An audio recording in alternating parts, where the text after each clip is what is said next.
Hello friends, welcome back global pets clinic. I am doctor Joginder Yadav, head of global pets clinic and rescue centre. तो जो आज का हमारा topic है ये है डॉग के अंदर जो आप आईवी फ्लूइड होता है, जैसे कि आपने देखा होगा आईवी फ्लूइड ग्लूकोज को बोलते हैं। ठीक है, तो उसमें आपने काफ़ी सारे बोतल लटकी हुई देखती है, जैसे किसी डॉग को लूज मोशन हो गया है, ठीक, लूज मोशन के साथ वॉमिट हो रही है, उल्टी लग रही है, या एक्सीडेंट केस में, तो उन बातों के इन 3 जो बोतल होती है मेन होती है जो डॉग के अंदर हम लगाते हैं, तो कौन सी बोतल है किस उसमें देनी चाहिए। ठीक है, तो वो मैं इस वीडियो के अंदर क्लियर करने जा रहा हूँ और लास्ट तक मेरी वीडियो ज़रूर देखिए और ये आपके लिए काफ़ी बेनिफिट होता है इससे, क्योंकि जब फर्स्ट टाइम हम डॉक्टर के पास जाते हैं तो हमें नहीं पता क्या ट्रीटमेंट चल रहा है, तो उनके लिए मैं ये वीडियो बना रहा हूँ।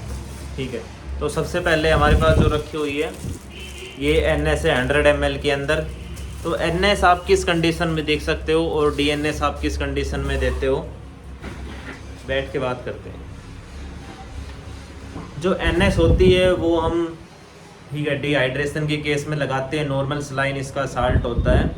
ठीक है, तो NS का एक बेनिफिट और सबसे ज़्यादा जो होता है, आप NS किसी भी कंडीशन में लगा सकते हो, लेकिन जो DNS होती है, RL होती है और D5 होती है, D10 होती है, वो अलग अलग कंडीशन के अंदर लगती है। तो सबसे पहले हम बात करते हैं NS का जो होता है ये नॉर्मल सलाइन होती है। ये आप अगर आपके डॉग को फीवर भी है तब भी आप उसको 100 से 200 ml उसको दे सकते हो। ठीक है, IV देना होता है।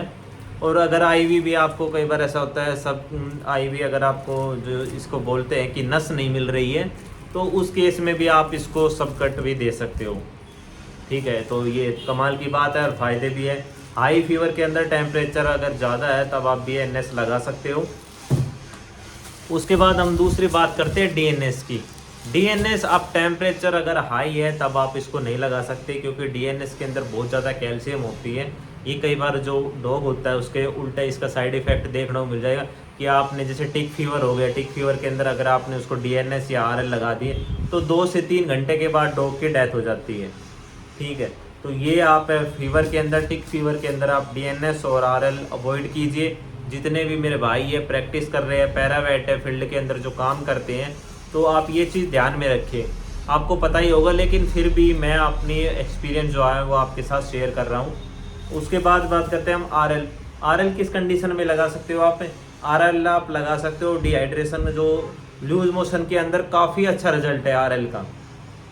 अगर आपको किसी पप्पी है, डॉग है, कोई गाय है, भैंस है, अगर उसको लूज मोशन हो रहे हैं, काफ़ी स्ट्रॉन्ग हो रहे हैं, यानी कि हद से ज़्यादा है, ब्लीडिंग भी आ रही है, तो आप RL सबसे बेस्ट ऑप्शन है कि आप उसको RL चॉइस कीजिए और आप उसको रिंगर लैक्टेट लगा दीजिए।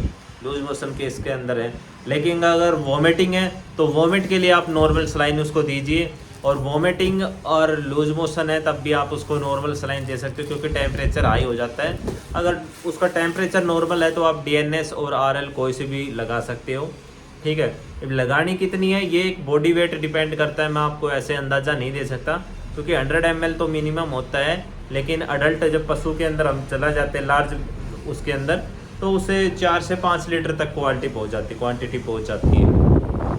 तो ये चीज़ आप ध्यान में रखें। लगा NS DNS RL आप लूज मोशन के अंदर, वोमिट के अंदर लगा सकते हो, लेकिन टेम्परेचर का आपको ध्यान रखना है। अगर टेम्परेचर डॉग हाई है तो आपको NS चूज़ करनी है, लेकिन अगर टेम्परेचर नॉर्मल है या फिर लो है तो आप DNS और RL लगा सकते हो, क्योंकि हाइपोथर्मिया जैसे इस कंडीशन में आप DNS वगैरह लगा सकते हो।